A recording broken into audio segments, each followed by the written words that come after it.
He will save all humanity.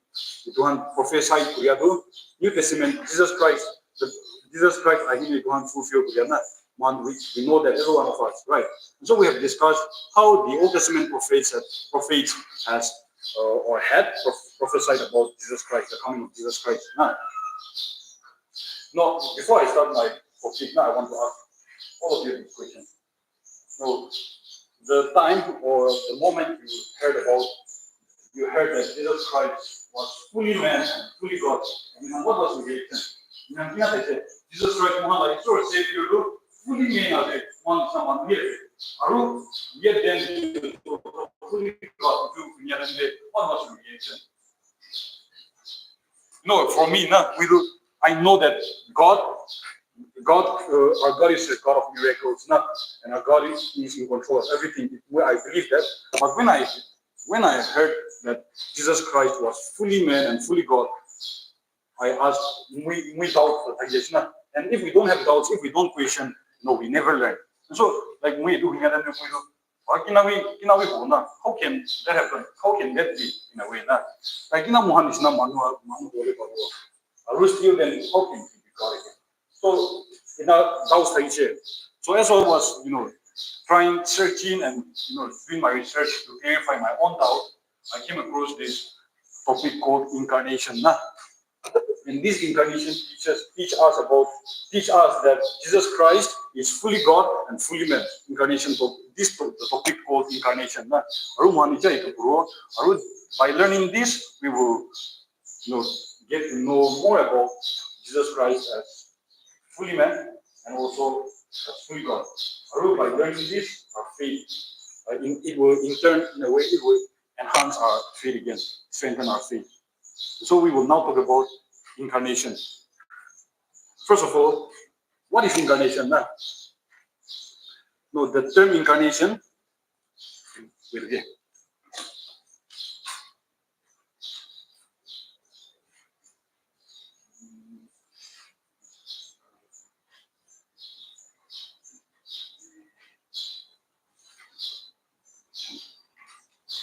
Incarnation. This will help us to understand better about the divinity of Jesus Christ and also the deity of Jesus Christ, his divine nature. So first of all, what is incarnation? Every word, not every word, it comes from a root word.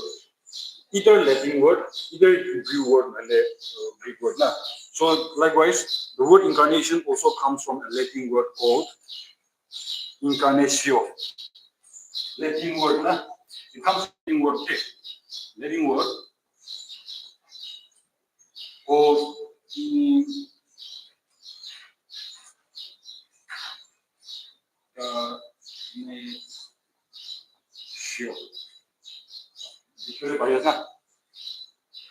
So this word incarnation also comes from the Latin word incarnatio, meaning in flesh. Incarnation meaning in flesh or to be made flesh. So in general sense, incarnation means taking a physical form. Just taking a physical form, a human form. So that's the simple word incarnation. Okay.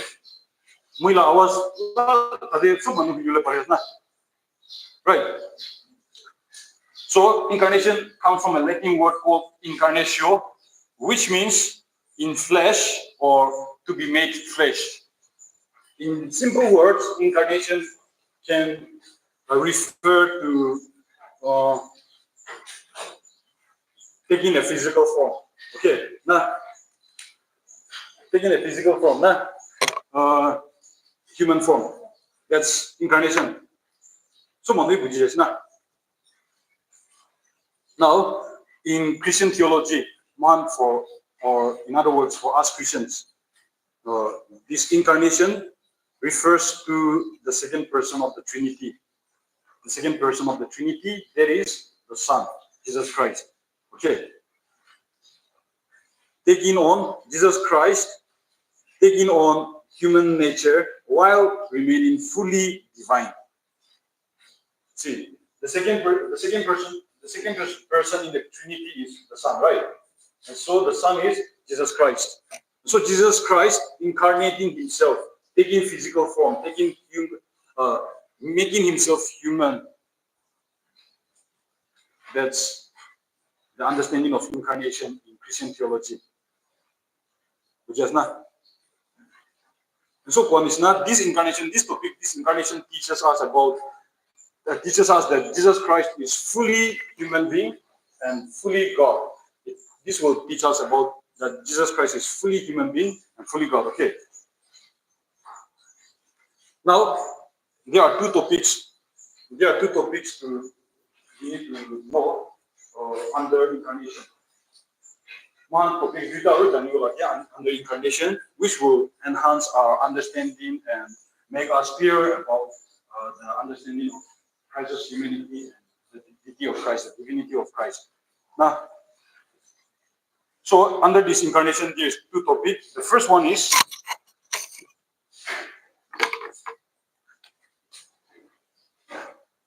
there is two topics. The first one is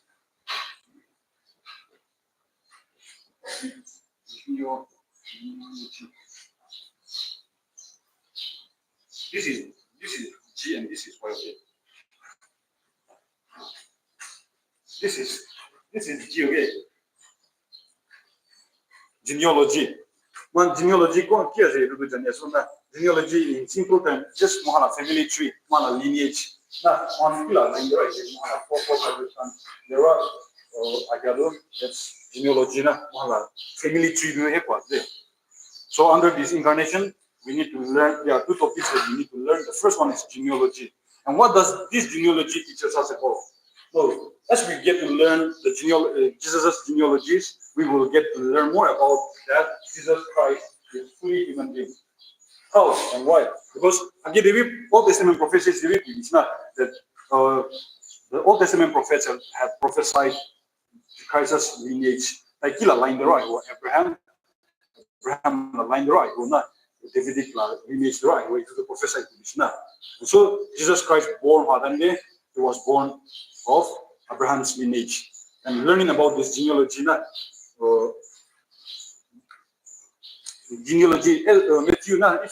it's a rule time. I won't be able to read the verses because it would take longer time. I will detect the passages, you note it down, and Matthew chapter 1, verses 1 to 17. Verses 1 through 17. Matthew chapter 1, verses 1 through 17.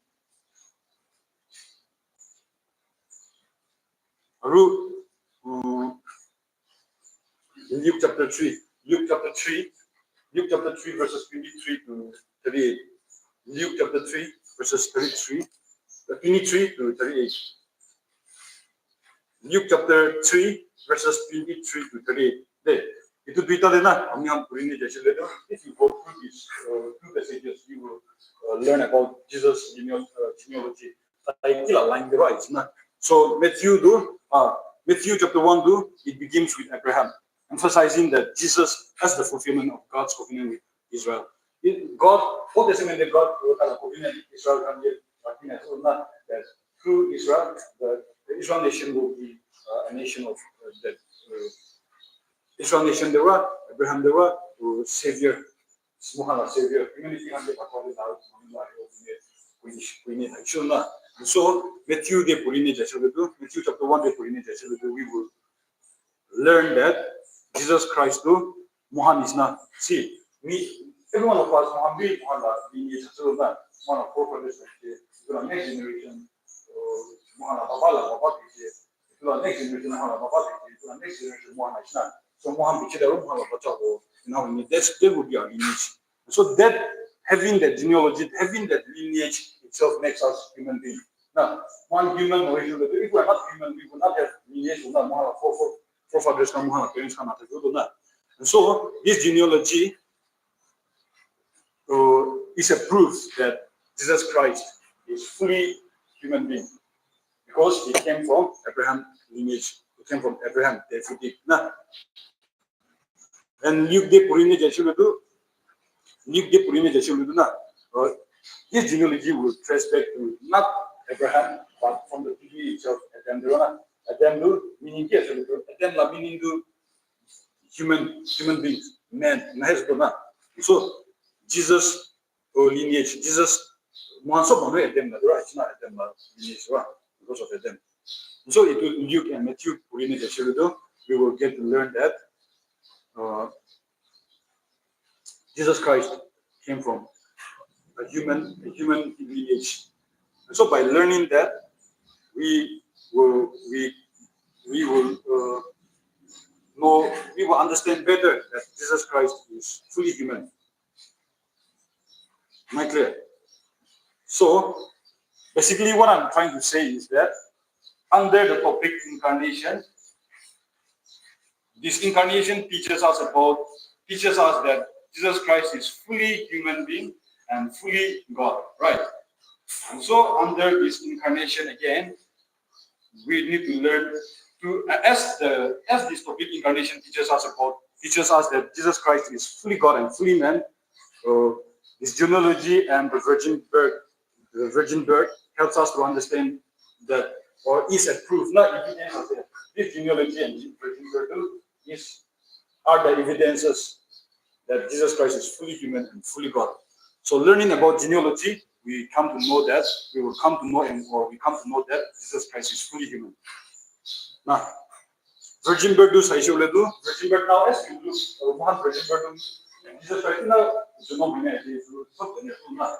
Mary and Joseph, they were about to get married, but before they get married, the actual ceremony happened. Jesus Christ, Mary conceived the baby now, and Holy Spirit came to her, saying that telling her to not be afraid, because it's from Holy Spirit, it's from God. Now, Joseph and Mary the full relationship, Mary was already pregnant. And so that's virgin birth. Jesus Christ was born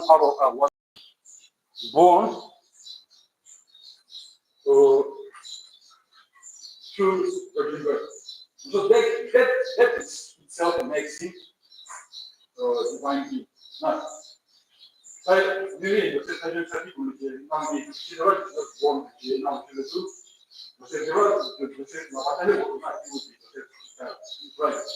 would not make him fully God. But since Jesus Christ is not only fully human being, while also he is also fully God, his virgin birth is an evidence to that Jesus Christ is fully God.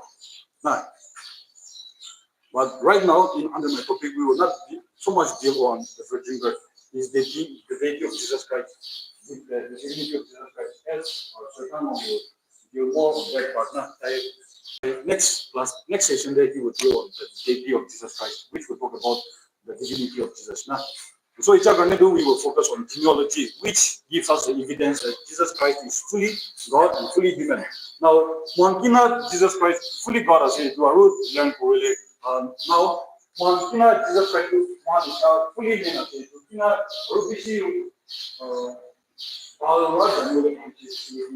that's the quote about genealogy. Abraham the right, genealogy the right. Now we are clear that Jesus Christ is fully man. Nah.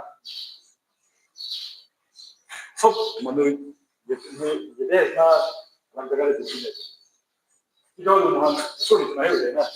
physical body one can learn that God is omnipresent. I saw the present as it. One body so everyone, please stay with me, okay? So genealogy, not only through genealogy that we come to know or we not only through genealogy we learn more about Christ's humanity, the humanity of Christ, but also through the following points which we would now discuss. Now, how can we say that? Now, each other genealogy, the wrong one, we have understood that Jesus Christ is fully man. Now, in today's world, there are lots of philosophies, there are lots of theories, and there are lots of studies which are trying to prove these things. humanity of Jesus Christ from studies and atheism, deism, there are lots of studies. We cannot we cannot just simply go and say Muhammad, Jesus Christ, Muhammad,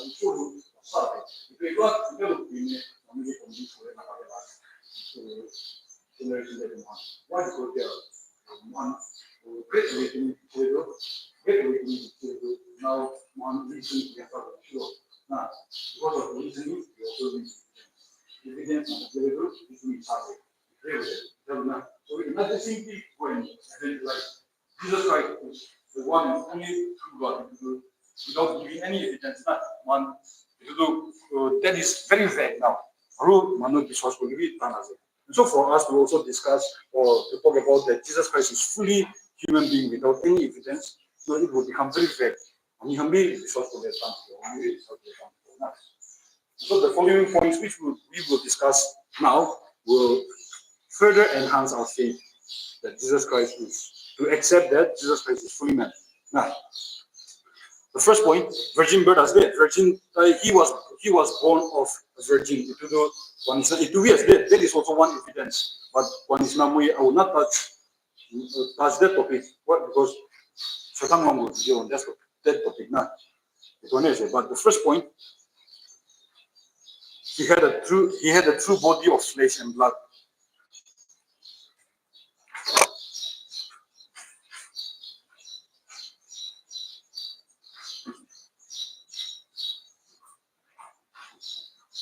First point now.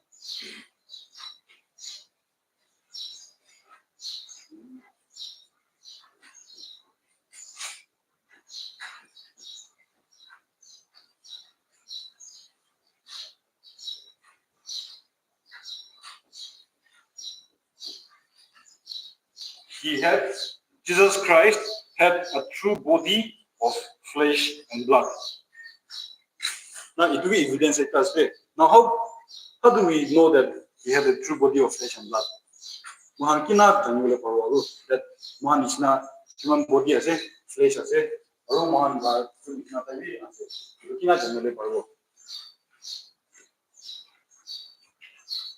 Luke chapter 1 verse 2 describes Mary's pregnancy and her giving birth to the child Jesus Christ. Luke chapter 9 verse 2 and then Luke chapter 1 till chapter 2 Luke chapter 1 till chapter 2.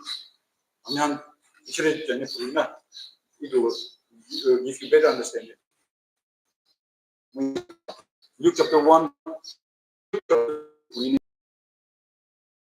how Luke describes Mary's pregnancy. Jesus Christ, Mary, Jesus Christ, and so that itself, sorry.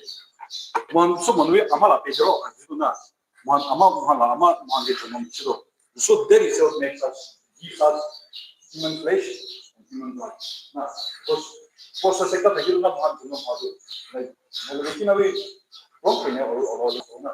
So, we will know better that Jesus Christ also, just like us, had a true body of flesh and blood. There. And evidence to Luke chapter 1, till chapter 2, therefore.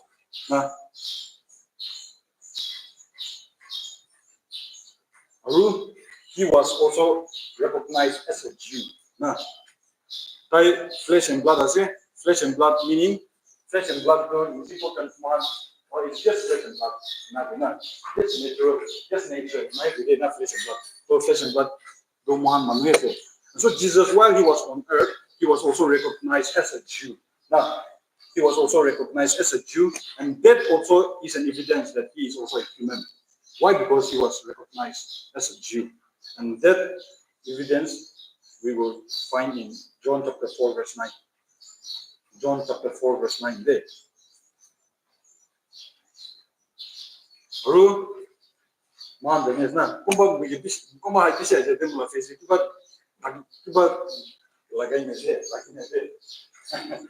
Yeah.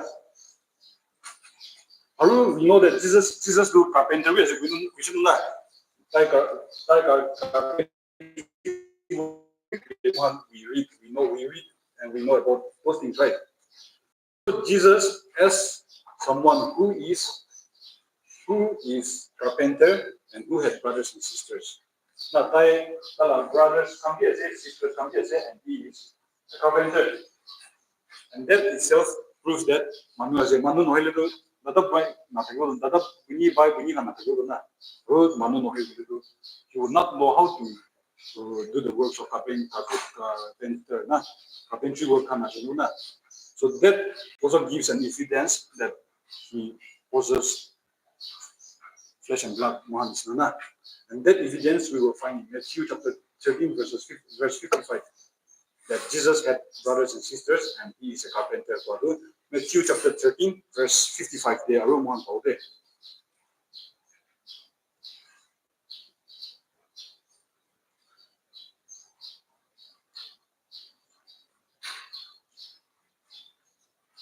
Muhammad, he suffered greatly. They get persecuted, and they get crucified. Time they get persecuted, not they get tortured, and so he also suffered human pain. Now, Muhammad is not every pain, suffered pain-filled, and that evidence we will find in John chapter 19, verse 1. John chapter 19, verse 1. There.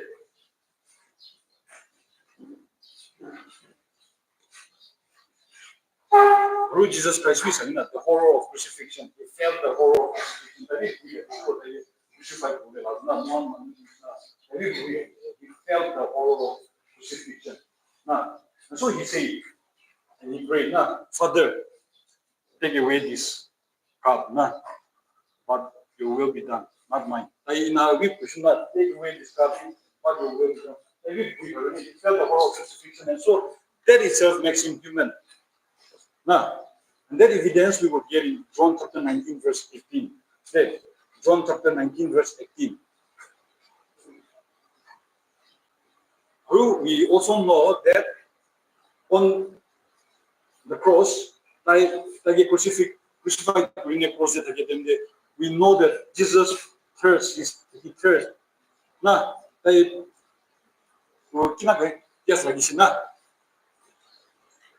just like us, human being, so he also thirsted. He thirsted as a man, and that evidence we will get in John chapter 19, verse 28. You will not, if you can kindly note them down, it will be very much helpful for every one of us. So John chapter 19, verse 28 there. So through all this evidence, he was recognized. He was born. Maybe through Mary's pregnancy and Mary giving birth to Jesus. Jesus being recognized as a Jew. Jesus being recognized as someone who is a carpenter and who has brothers and sisters.